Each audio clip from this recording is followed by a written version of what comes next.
Assalamualaikum warahmatullahi wabarakatuh. Salam sejahtera dan salam bahagia untuk kita semua. Perkenalkan, saya Hasnawati SPD, pengawas Kabupaten Mamasa, Sulawesi Barat. Pada kali ini saya akan berbagi praktik baik yang saya berikan judul dari ruang kelas ke ruang refleksi. Inilah kisahku dalam melakukan pendampingan dan pembinaan. Selamat menyaksikan. Sebagai pengawas sekolah, saya menemukan sebagian besar guru di sekolah binaan masih memaknai pembelajaran sebagai penyampaian materi dan penilaian kognitif.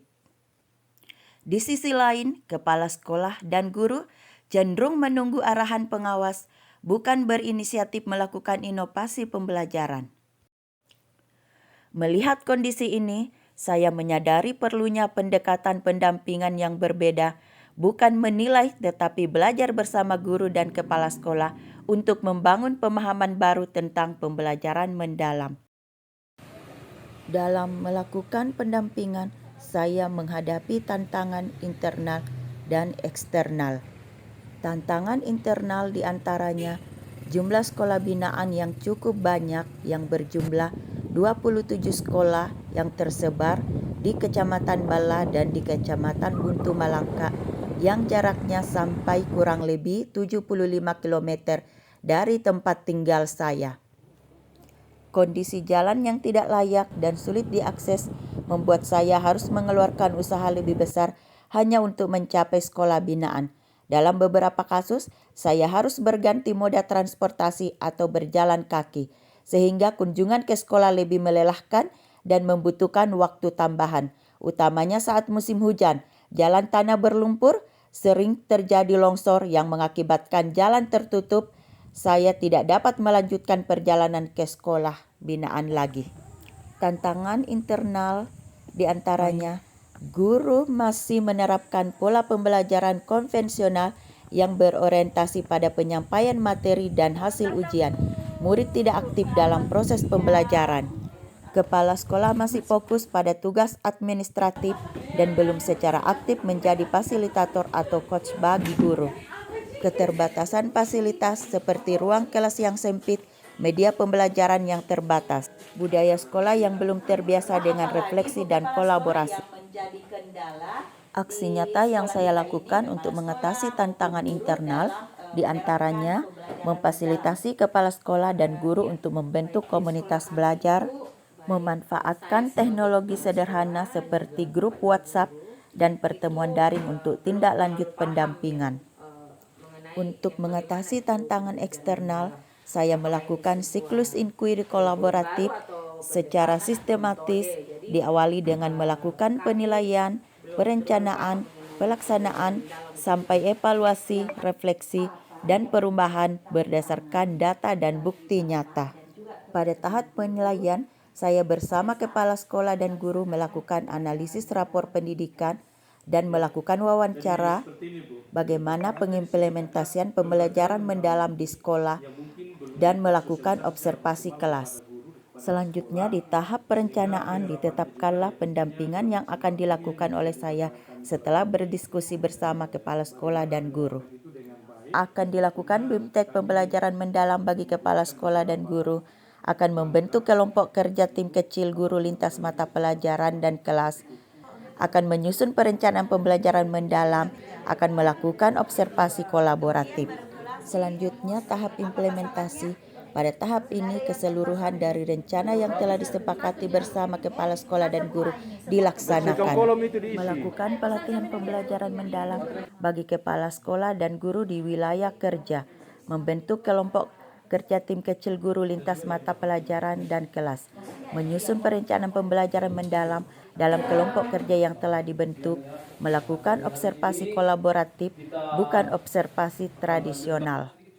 Pada ruang kelas dilakukan observasi setara, yang artinya bahwa guru, model, dan observer sama-sama dari rekan guru.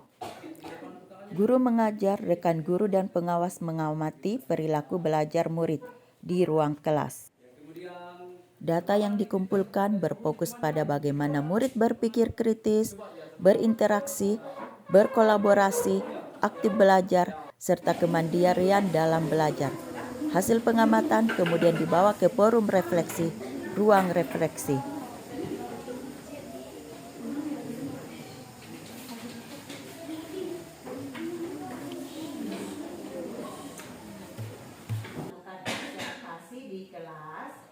Kira-kira apa yang terjadi? Selanjutnya tahap evaluasi refleksi.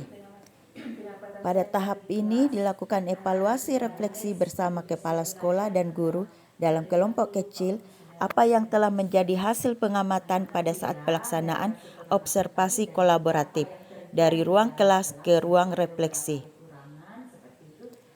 Untuk mendiskusikan apa yang menjadi hasil pengamatan selama observasi kolaboratif dengan menggunakan panduan reflektif 3 tahap, apa yang terjadi di kelas, mengapa itu terjadi, apa yang bisa diperbaiki dan dicoba berikutnya.